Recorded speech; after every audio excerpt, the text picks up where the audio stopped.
why is it Sorry. that Brock Purdy, it's not that he's getting disrespected, because I think the whole discourse around Brock Purdy's gotten out of control. But why is it everything that he accomplishes has to be with a caveat? I don't know. And honestly, I don't care. Like, Carrington brought it up, and I've been bringing this up since he, got inserted into the lineup. Like, I didn't believe this guy could do what he's doing, play at this level, but he has. And he's the last pick of the draft. This is something that I would think everybody would embrace. I think most Niner fans embrace him.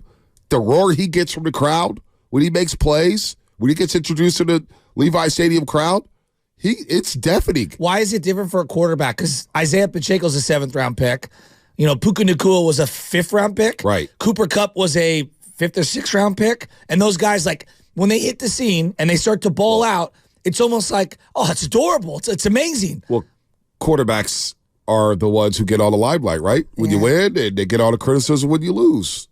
We overhype quarterbacks. We give quarterbacks win-loss records.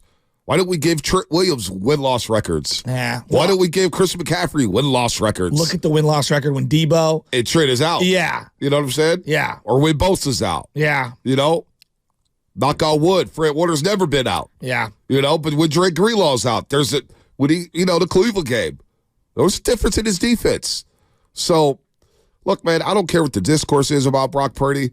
I think he's handling the Super Bowl week very well. I think he's locked in. Some of the things he said about, hey, it's about us. I'm just happy to be part of something.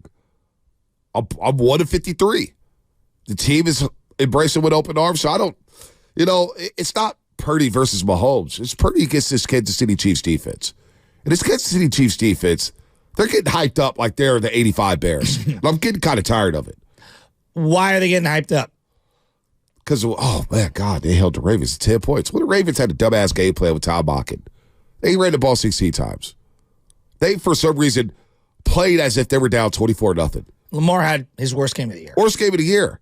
But he shouldn't have been throwing 37 times. No. Where's the balance? And that's where I think Shanahan will not get away from it. He's watching that tape right now saying, we cannot get away from being a balanced attack. We can't throw the ball 39 times in a one-score game. Run the football. Stick with the run. Eat clock. Keep Mahomes off the field. So, but the discourse around Brock Purdy, game changer, game manager.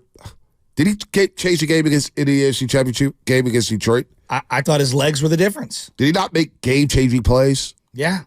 Game-changing throws? Yeah. What are we arguing about? Well, what I think we're arguing about is how good he is and what he would look like on another team, which is an odd exercise. We don't have to pay the guy for multiple years. Right. Like, these conversations are so premature, and I think this is where the transaction has overridden the actual action in sports. Right. You see this in the NBA. Let's talk about the trade deadline 2 years from now. So-and-so is going to be a free agent in 2026. What about the game that we just watched?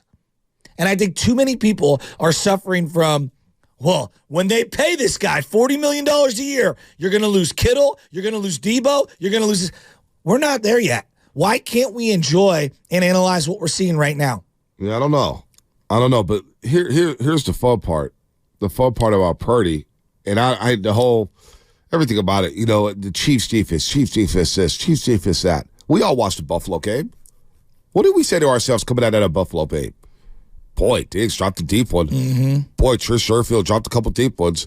Boy, Josh Allen overthrew that seam route late in the game that set up the Tyler Bass field goal, which he missed, of course, to lose the game. Wasn't like the Kansas City defense was suffocating dudes. The play of the game, L'Jarius Sneed. Zay Flowers is walking into the end zone. Nice little swipe at the goal line. Changed the game. It was an incredible play. Incredible play. As wild as the butterfly play was for Brandon Ayuk, that's how crazy that play was. Yeah, exactly. That punch out was at the half-yard line.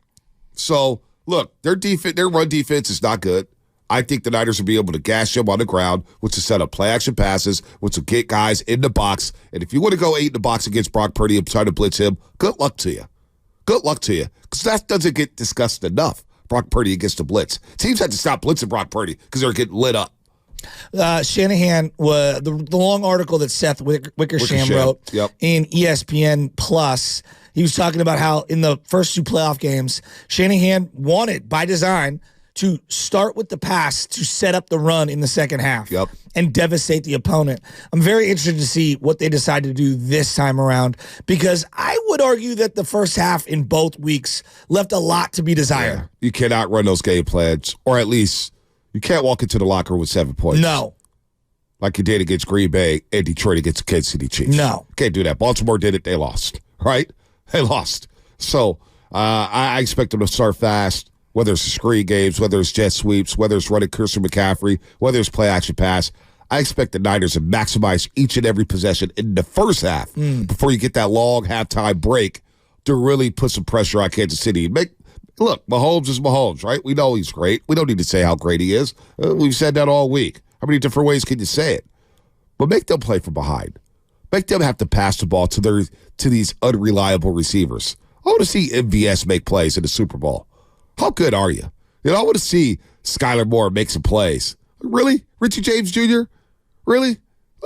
Let's see it. But that 5-man front, who's the caller? Was it Big T? Big Talk T? Big T Talk or whatever his name is?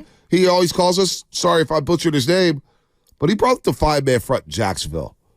And I've been thinking about that now over the last 24 hours since he's talked about that.